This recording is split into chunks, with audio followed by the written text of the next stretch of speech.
सुभाष चंद्र बोस के द्वारा समर्थित आंदोलनों को हम लोग समझते हैं। सुभाष चंद्र बोस ने 1941 में भेष बदलकर भारत से चले गए और 1938 से 45 तक वे जर्मनी में रहे। सुभाष चंद्र बोस बर्लिन में उन्होंने फ्री इंडिया रेडियो की स्थापना की। सुभाष चंद्र बोस ने बर्लिन में फ्री इंडिया रेडियो की स्थापना की। भारतीय युद्ध कैदियों के अंतर्गत स्वतंत्रता सेना मुक्ति सेना नाम से एक सैन्य इकाई स्थापित किया। सुभाष चंद्र बोस ने उनके द्वारा बर्लिन रेडियो का उपयोग किया गया तथा इसे आज़ाद हिंद रेडियो कहा जाता था। इसके मुख्यालय को सिंगापुर और फिर रंगून में स्थानांतरित कर दिया गया। अब हम लोग समझते हैं टोक्यो सम्मेलन 1942। टोक्यो सम्मेलन मार्च 1942। रास बिहारी बोस और जवाहरलाल नेहरू ने 1928 ईस्वी में इंडियन इंडिपेंडेंस लीग नामक से एक संगठन बनाया। भारत की मुक्ति के लिए भारतीय राष्ट्रीय सेना आज़ाद हिंद फौज, भारतीय राष्ट्रीय सेना आज़ाद हिंद फौज का गठन किया गया। मोहन सिंह सेना प्रमुख के कमांडर बनने वाले थे। सम्मेलन का परिणाम वर्मा से मलाया तक रहने वाले सभी भारतीयों ने इसमें हिस्सा लिया, लेकिन वे जापानी सरकार के निहित स्वार्थों से आशंकित थे, इसलिए इसको कुछ भी परिणाम नहीं निकाला। भविष्य में बैंकॉक में बैठक का निर्णय लिया गया। बैंकॉक सम्मेलन जून 1942, इसकी अध्यक्षता रास बिहारी बोस ने की थी। इसमें 14 सूत्रीय प्रस्ताव पारित किया गया। इंडियन नेशनल आर्मी को इंडियन इंडिपेंडेंस लीग के अधीन कर दिया गया। इंडियन इंडिपेंडेंस आर्मी को इंडियन इंडिपेंडेंस लीग के अधीन कर दिया गया। किसमें? बैंकॉक सम्मेलन 1942 में। जापानी सरकार को स्पष्ट रूप से भारत को एक स्वतंत्र राष्ट्र के रूप में पहचान चाहिए। जापानी सरकार को लीग को भारत के राष्ट्रीय प्रतिनिधित्व और संरक्षक के रूप में मान्यता देनी चाहिए। भारतीय राष्ट्रीय सेना को एक मित्र सेना के रूप में मान्यता दी जानी चाहिए और युद्ध बंदियों को लीग को सौंप दिया जाना चाहिए। ये जो है बैंकॉक सम्मेलन में बात की गई।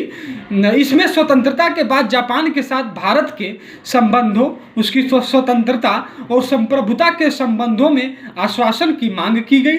1943 में जापान में बोस 1943 ईस्वी में जब जापान में सुभाष चंद्र बोस थे, वे ब्रिटिशों को खदेड़ने और भारत की स्वतंत्रता हासिल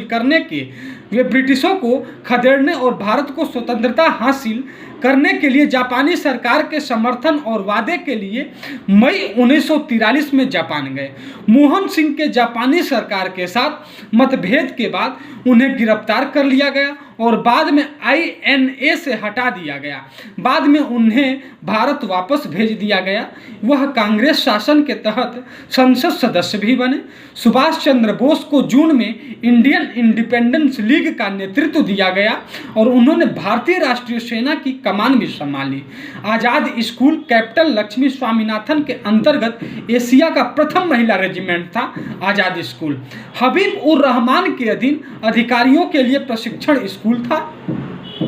स्वतंत्र भारतीयों की अंतरिम सरकार सिंगापुर में अक्टूबर 1943 में 21 अक्टूबर 1943 को स्वतंत्र भारत की अंतरिम सरकार का गठन किया। सुभाष चंद्र बोस ने बैनर तले मार्च 1944 में INA ने वर्मा के खिलाफ सैन्य अभियान शुरू किया तथा दिल्ली चलो का नारा दिया।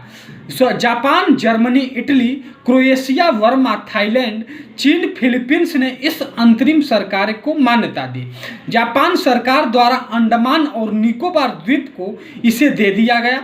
बाद में इसका नाम बदलकर क्रमशः शहीद द्वीप और स्वराज द्वीप कर दिया गया। 30 दिसंबर 1943 राष्ट्रीय ध्वज फहराया गया। इम्फाल की लड़ाई जापान ने INA के साथ मार्च से जुलाई 1943 में इम्फाल पर आक्रमण करने और मित्र देशों की सेना को नष्ट करने की कोशिश की। मित्र देशों की सेना द्वारा बर्मा को पीछे धकेल दिया गया। कोहिमा युद्ध को समझते हैं। ब्रिटिश को घेरने का एक और सफल प्रयास था। मई 1945 रंगून को अंग्रेजों ने जीत लिया और सितंबर 1945 जापान ने हिरोशिमा नागासाकी में परमाणु बम विस्फोट के बाद आत्मसमर्पण किया। हम लोग आज़ाद हिंद फौज को समझते हैं। लाल किला मुकदमा, आज़ाद हिंद फौज के सिफारिशों ने 1945 में समर्पण करने के पश्चात, आज़ाद हिंद फौज के सिफारिशों ने 1945 में समर्पण करने के बाद ब्रिटिश सरकार द्वारा उन पर निष्ठा के प्रति शपथ तोड़ने पर लाल किले में नवंबर 1945 में मुकदमा चलाने का निर्णय लिया। आईएनए के सिपाहियों को बचाने हेतु वकीलों को 17 सदस्यीय आज़ाद हिंद बचाओ समिति का गठन किया गया और इसका नेतृत्व भूला भाई देसाई द्वारा किया गया। सहयोग के लिए तेज बहादुर स्प्रू, जेल जवाहरलाल नेहरू, अरुणा असफ अली काटजू आदि थे। कर्नल गुरु बख्श सिंह, कर्नल प्रेम सहगल, मेजर शाह नवाब पर मुकदमा चलाया गया। आज़ाद हिंद फौज के समय जो लाल किला मुकदमा हुआ था, उस समय कर्नल गुरु बख्श सिंह, कर्नल प्रेम सहगल, मेजर शाह नवाब पर मुकदमा चलाया गया। 12 नवंबर 1945 के आज़ाद हिंद फौज दिवस के रूप में मनाया गया और आईएनए के अधिकारियों को नवंबर 1945 और मई 1946 में दिल्ली के लाल किले पर कोर्ट मार्शल के लिए ले जाया गया और लगभग 10 कोर्ट मार्शल लिए गए। ये है सुभाष चंद्र बोस के द्वारा समर्थित आंदोलन के बारे में।